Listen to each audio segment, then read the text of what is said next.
이 바리새인들이 예수님께 시험을 하고 있습니다. 사두개인들이 부활이 없다고 하는 사람들이었는데 이 바리새인들은 부활은 있다고 생각하는 사람들입니다. 그런데 이 바리새인들은 율법을 잘 따랐던 사람이라고 볼 수가 있어요. 이 바리새인들이 정말 경건한 생활을 했던 사람들이었어요. 우리 바리새인들 하면 뭐 아주 형편없이 사는 사람들이 다 이렇게 성경에는 한 주님으로부터 많이 혼을 낳았기 때문에 우리가 그렇게 오해할 수 있는데 그렇지 않습니다. 굉장히 외적으로 경건한 모습으로 살려고 했던 그런 사람들이었던 것을 볼 수가 있어요.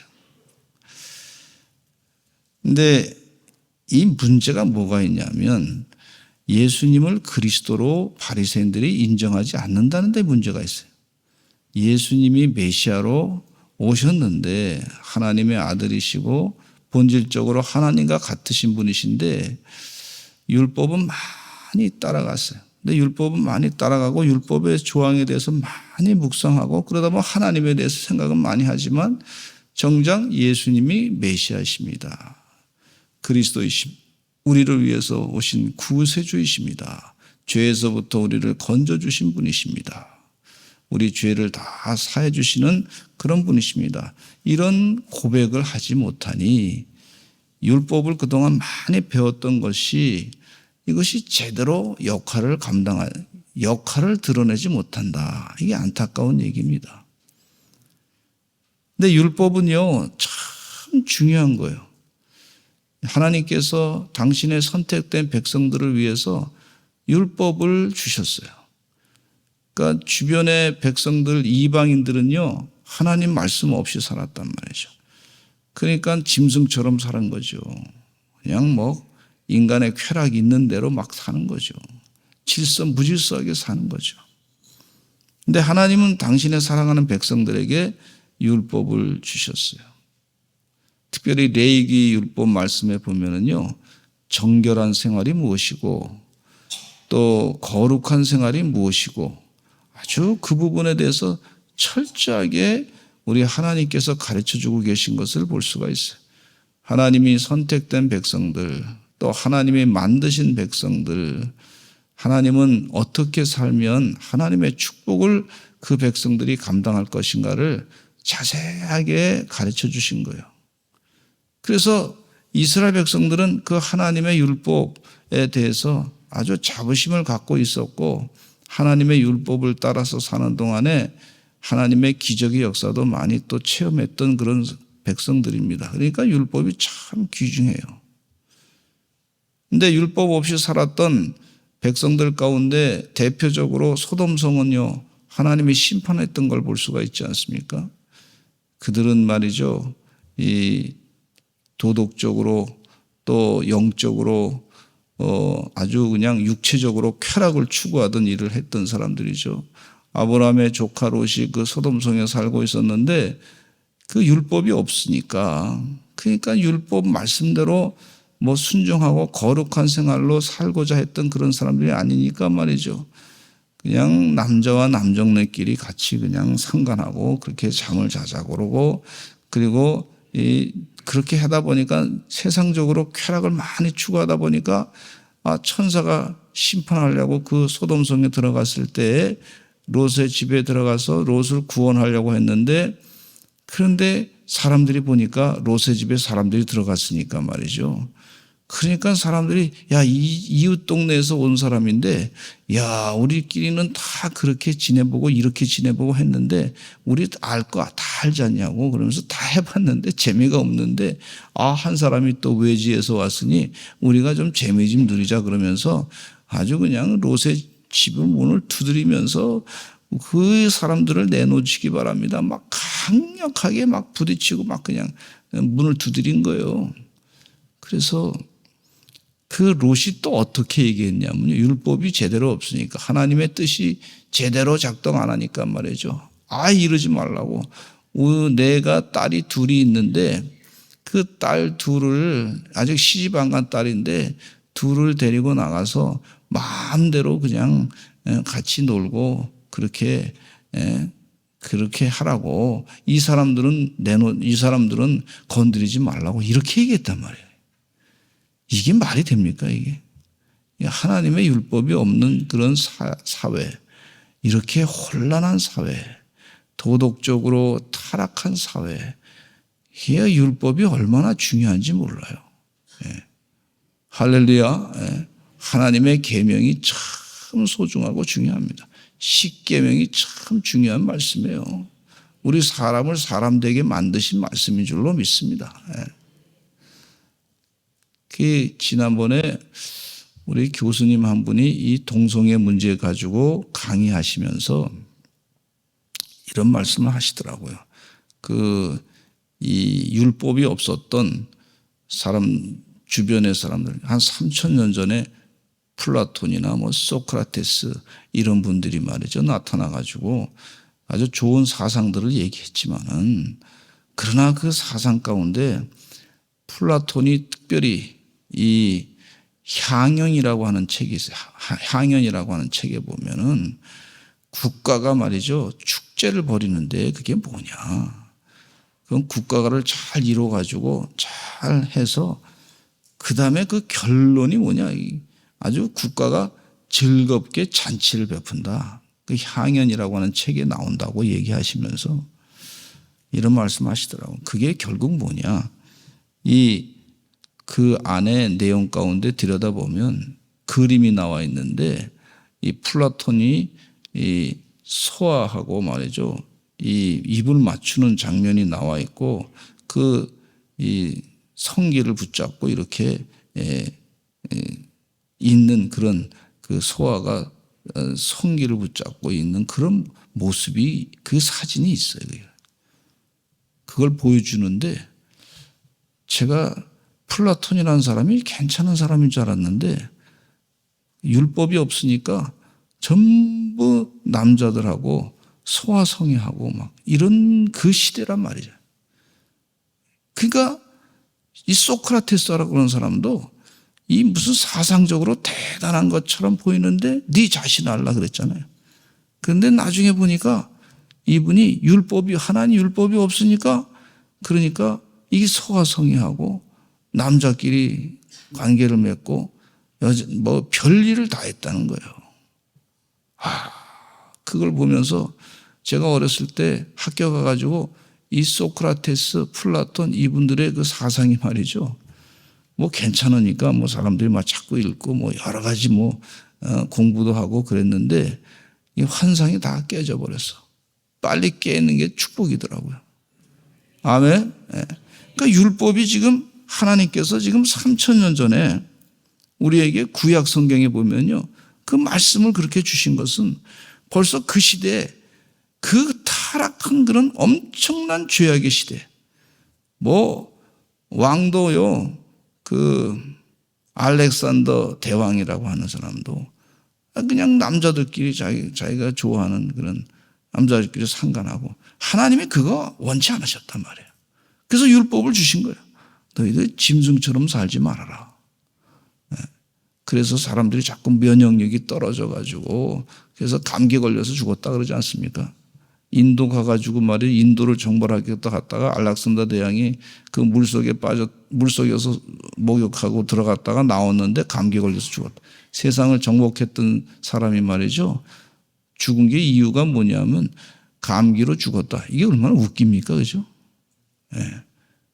그게 무슨 얘기냐면 하나님의 뜻대로 살지 아니하면 세상을 정복해도 하나님의 심판을 그렇게 받을 수 있다는 아주 부끄러운 죽음을 당한 것을 볼 수가 있어요. 그래서 이 율법이 물론 이제 율법에 대해서 사도 바울이 말이죠. 마구 비판한 내용이 이 갈라디아서에서 나와요. 근데 왜 율법이 율법 조항만 자꾸 따지다 보면 잘못하면 예수님이 메시아시고 구세주이시고 이거를 제대로 인정하지 못하는 그런 쪽으로 가게 됐을 때 성령의 역사를 오히려 방해하고 했을 때 그것은 율법의 그 잘못된 점을 사도 바울이 지적한 거예요. 그것에 대해서. 근데 기본적으로 율법의 사상 가운데는 참 좋은 것은 하나님이 이스라엘 백성들을 사랑하시기 때문에 율법을 주신 줄로 믿습니다. 아멘. 아멘. 얼마나 축복이에요. 그냥 다른 백성들은 지금은 우리가 뭐 세상이 잘 이게 다 밝혀져 가지고 그랬는데 잘못된 것이 뭔지 다 이제 알려지고 다 그래서 지금은 그래도 많이 이렇게 알고 있지만은 생각이 그러나 옛날에 그 2000년 전, 3000년 전에 있었던 그 상황을 보면요. 아주 난삽하기 짝이 없는 그런 모습이었던 걸 볼 수가 있어요. 근데 이 프랑스의 푸코라고 하는 사람이 말이죠. 또 나타나가지고 그냥 해체주의, 이분은 해체주의라고 하는 걸 주장합니다. 그 해체 가운데 뭘 해체하냐? 모든 억압하는 것은 다 해체해버리자. 그게 해체주의예요. 그래서 무슨 요즘에 인문학 공부하는 사람들이 이 푸코 사상을 굉장히 뭐 탐독하고 그러는데 나중에 이 푸코를 조사해 보니까 이 사람이 소아성애자예요, 소아성애자. 그러니까 이게 정신적으로 이 플라톤이라든지 소크라테스라든지 이 시대의 그 생각을 가지고 이게 영적으로 말이죠. 영이 잘못되면 행동도 그렇게 나갈 수밖에 없는 것이다. 이렇게 볼 수가 있어요.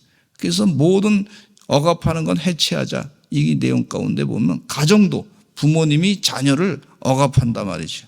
이게 교육이고 훈육인데 어떻게 잘 살게 하기 위해서 그렇게 가르치는 건데 그것을 억압하는 것으로 보고 그걸 해체하자. 이게 해체주의.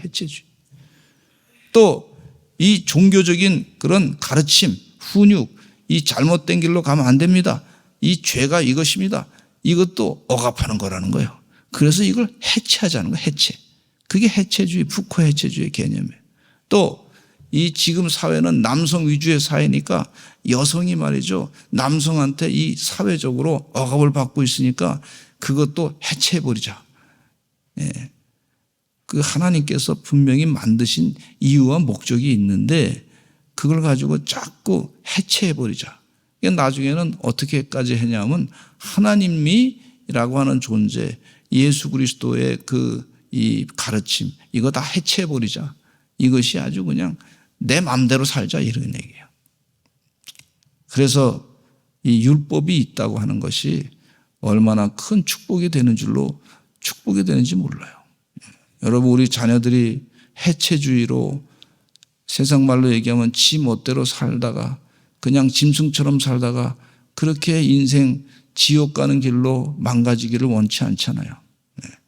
하나님이 우리에게 율법 주신 것 참 축복인 줄로 믿습니다. 너는 이렇게 살아야 돼. 하나님께서 만드신 존재인데 이렇게 하나님의 뜻이 이거야. 이게 가르쳐 주는 게 축복이에요. 그냥 이유 없이 주신 것이 아니고 우리를 사랑하셔서 그렇게 귀한 율법의 말씀을 주신 줄로 믿습니다. 우리 대한민국 법이요. 이 성경 말씀, 유태인이 기초해서 만든 법이란 말이죠. 근데 이 성경 말씀을 기초로 해서 만든 법이 대한민국 법이에요. 이게 얼마나 축복인지 몰라요. 그것만 생각하면요. 하나님이 대한민국 백성들을 참 많이 사랑하셨구나 하는 걸 너무 감사하게 생각하게 돼요.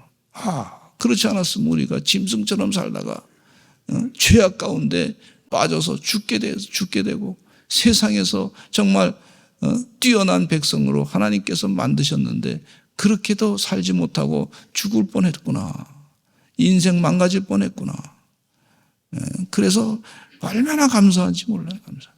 여러분 이 하나님이 주신 율법, 이 귀한 말씀을 자꾸 생각하시기를 간절히 축원합니다. 근데 이 율법이 말이죠. 조항이 구약의 10계명도 있고 율법의 조항이 6,000개가 6,000개. 그러니까 이 바리새인들이 시험하기를 선생님 율법 중에서 어느 계명이 크니까 이렇게 물었어요. 율법 중에서 어느 계명이 크니까 그렇게 물었어요.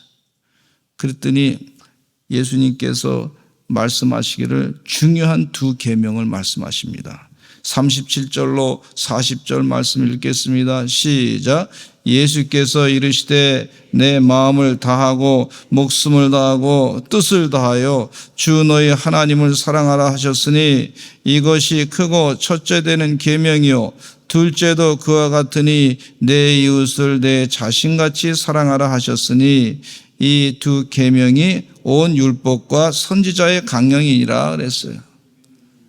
이 율법이 6,000가지 조항이 있습니다. 그 중에서도 6,000가지 가운데서도 그걸 10개로 줄인 것이 10계명이 10계명. 근데 그 10계명을 또 둘로 줄인 것이 예수님이 말씀하신 오늘 이 말씀입니다. 내 마음을 다하고 목숨을 다하고 뜻을 다하여 주 너희 하나님을 사랑하라. 주 너희 하나님을 사랑하는 것이 첫 번째 계명이다. 예수님이 2개로 요약했는데 두 번째는 뭐냐면 둘째도 그와 같으니 내 이웃을 내 자신같이 사랑하라. 이것이 두 계명이 온 율법과 선지자의 강령이다. 이렇게 우리 주님께서 말씀하고 있어요. 그러니까 구약의 10계명을 보면 하나님을 어떻게 사랑하는지 잘 말씀해 주고 있지 않습니까? 내 하나님 다른 신을 섬기지 말라. 또 하나님의 이름을 망령태 일컫지 말라. 안식일을 기억하여 거룩히 지키라. 이렇게 말씀해 주고 있어요. 그리고 5가지 계명부터 내 부모를 공경하라. 또 이 첫 번째 계명이 그 이웃을 사랑하는 것 가운데 살인하지 말라, 간음하지 말라, 도둑질하지 말라, 거짓 증거하지 말라, 또 탐내지 말라. 내 이웃을 내 몸같이 사랑하라. 그 5개, 5번부터 10번까지 계명을 그렇게 말씀해 주고 있단 말이죠. 이 10계명을 딱 둘로 이렇게 정확하게 우리 주님께서 아시고 말씀해 주고 있습니다. 내 이웃을 남에게 대접을 받고자 하는데도 너도 남을 대접하라 이렇게 말씀하고 계시는 것을 볼 수가 있습니다. 우리 주님께서 얼마나 깨우침을 정확하게 말씀해 주셨는지 몰라요. 이걸 2개로 딱 요약을 해버렸어요. 그러니까 바리새인들이 모여가지고 또 예수님에 대해서 이렇게 시험하고 있을 때 예수님께서 이 2가지 계명을 정확하게 말씀하고 계시는데 예수님께서 그들에게 바리새인들에게 또 질문을 던집니다. 너희는 그리스도에 대해서 어떻게 생각하느냐? 이게 예수님께서 지금 그 질문을 던지는 거 핵심적인 질문이에요. 너희는 그리스도에 대해서 어떻게 생각하느냐? 한번 따라서 하실까요? 너희는 그리스도에 대해서 어떻게 생각하느냐? 메시아에 대해서 어떻게 생각하느냐? 이렇게 질문을 던지는 거예요. 예수님께서 메시아신데 메시아로 인정하지 않는 것에 대해서 아시고 너희는 메시아에 대해서 어떻게 생각하느냐? 그리스도에 대해서 어떻게 생각하느냐? 눈앞에 보이는데 예수님께서 그거를 질문을 하는 거예요.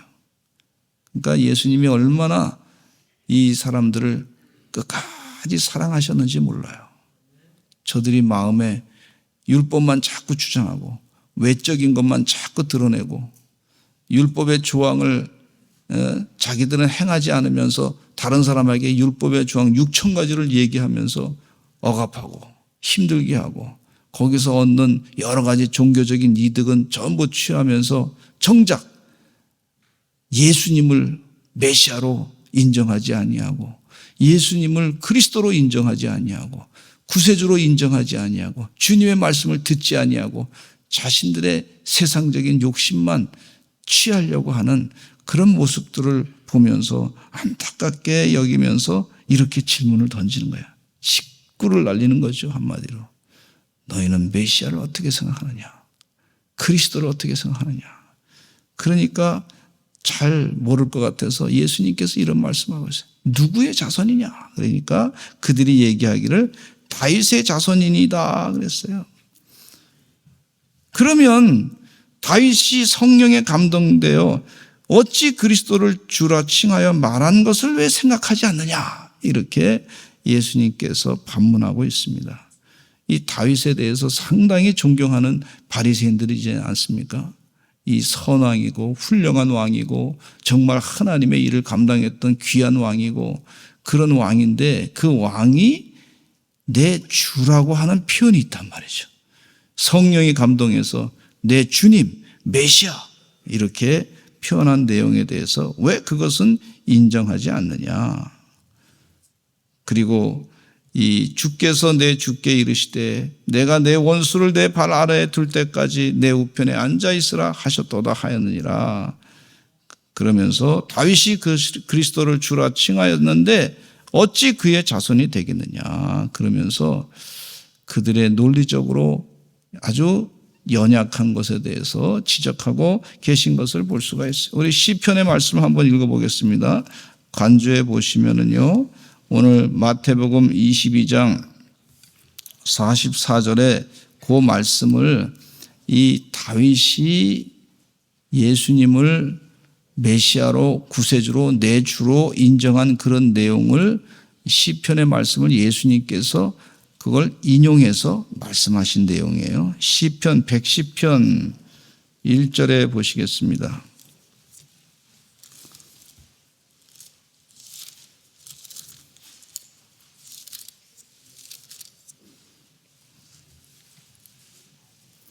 이 시편 110편은 다윗의 시입니다. 그러니까 예수님께서 요 110편 1절 말씀을 인용해 가지고 그렇게 예수님이 메시아됨을 가르치고 있는데 너희들은 다윗은 존경하면서 다윗이 내 주라고 고백했는데 다윗의 자손이다 그랬는데 그 자손이 어떻게 또 그리스도가 되겠느냐. 이게 참 아주 또 지금 당시 자기들이 다윗을 아주 굉장히 중요한 인물로 여기는데 그분이 예수님에 대해서 주라 그랬는데 왜 너희는 예수님에 대해서 주라고 얘기하지 않느냐. 지금 앞에 보이는 분에 대해서 그렇게 아주 꼬집어서 말씀하는 거예요. 같이 읽어보겠습니다. 시작. 여호와께서 내 주에게 말씀하시기를 내가 네 원수들로 내 발판이 되게 하기까지 너는 내 오른편 쪽에 앉아 있으라 하셨도다 그랬어요. 이 말씀을 인용해서 이 예수님께서 그들의 잘못된 그런 율법적인 그 율법의 이 부작용, 그 잘못된 부분에 대해서 율법의 부작용이라기보다는 자신들이 예수님을 그리스도로 온전히 인정하지 않기 때문에 얻어지는 그런 현상이라고 볼 수가 있어요. 이 성경에 보면은요, 예수님을 메시아로 인정하기 참 어려웠던 분 가운데 한 분이 누구냐면 예수님의 육체적인 동생인 야고보 장로님이 계셨어요. 저는 그분이 예수님을 참 메시아로 그리스도로 인정하기가 쉽지 않았다고 봅니다. 왜냐하면 예수님이 어머니 마리아와 그의 형제들이 예수님이 사역을 감당할 때 와가지고 그랬단 말이죠. 예수님 만나러 왔다. 그 얘기는 무슨 얘기냐면 형님이 집안일은 돌보지 아니하고 집안의 장손으로서 사역을 감당해야 되지 않습니까? 근데 집안일은 제대로 돌보지 아니하고 자기가 그 일을 전부 다 감당하니까 이게 참 힘든 거란 말이죠. 같이 왔는데 예수님 뭐라 그러냐면 만나지도 않고 말이죠. 제자들이 예수님 어머니하고 형제들이 왔습니다. 그랬더니 만나보지도 않고 누가 내 어머니며 내 형제냐 말이죠. 그리고 문전박대를 하신 것이 이 야고보 문전박대를 당한 것이 야고보 장로님이에요. 여기 지금 말씀 듣는 사람들이 내 어머니와 내 형제다. 예수님이 그렇게 말씀하셨단 말이에요. 그러니까 야고보 장로님이 예수 그리스도를 메시아로 인정하기가 참 쉽지 않았을 거다 생각합니다. 인간적인 관계로 예수님을 자꾸 생각할 때 메시아로 인정하기가 쉽지 않은 그런 상황이라고 볼 수가 있는데 나중에 야고보 장로님이 예수 그리스도를 나의 구세주, 메시아로 인정하고 야고보서를 쓰신 것을 볼 수가 있어요.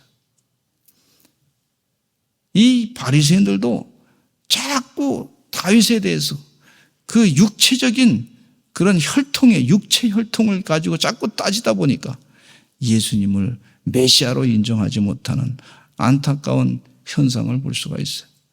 말씀이 육신이 돼가지고 이 땅에 오신 예수 그리스도, 성경 말씀 전체가 이 1500년 동안 쓰여진 이 성경 말씀, 40명의 저자들이 성령이 감동해서 쓰여진 이 성경 말씀 전체가 누구를 향하고 있냐면 예수 그리스도, 나사렛에서 태어나신 예수 그리스도, 이 예수님께서 우리의 구세주 되십니다. 그렇게 계속해서 방향을 향하고 있는 걸 볼 수가 있어요. 역사적인 사실 가운데 이 책이 말이죠, 1500년 동안에 40명의 저자가 어떻게 주제가 다 같아요. 그거 쉽지 않습니다. 하나님이 쓰신 거라고 볼 수가 있어요. 성령이 쓰신 거라고 볼 수가 있어요. 영에 감동된 사람들이 성령이 감동하면 예수님을 내 구세주라고 고백할 수 있구나 하는 걸 깨우쳐 주시는 말씀이에요. 이게 무슨 얘기냐면 이 바리새인들은 율법은 많이 알고 있는데 성령의 감동이 없단 말이에요. 그 얘기예요. 예수님이 이 앞에 있는데 성령이 감동하지 않으니까, 잘 모르니까 자꾸 예수님을 메시아로 인정하지 아니하고 육체적으로만 자꾸 판단하니까 예수님을 메시아로, 구세주로 인정하지 않는, 구원받지 못하는 그런 불행한 사람들이 됐다는 얘기입니다. 이게 주의 은혜 가운데 예수님을 메시아로, 구세주로 온전히 마음 가운데 새기시고 영생의 구원을 누리는 우리 서산제일감리교 성도들 다 되시기를 간절히 축원합니다. 우리 다 같이 주여 많이 하시고 통성으로 기도하실 때 하나님 도와주시고 역사해 주시어서 이 대한민국이 예수 잘 믿어 예수 그리스도로 말미암아 온전히 구원받게 하여 주시옵소서. 우리 다 같이 주여 많이 하시고 통성으로 기도하겠습니다. 주여, 주여.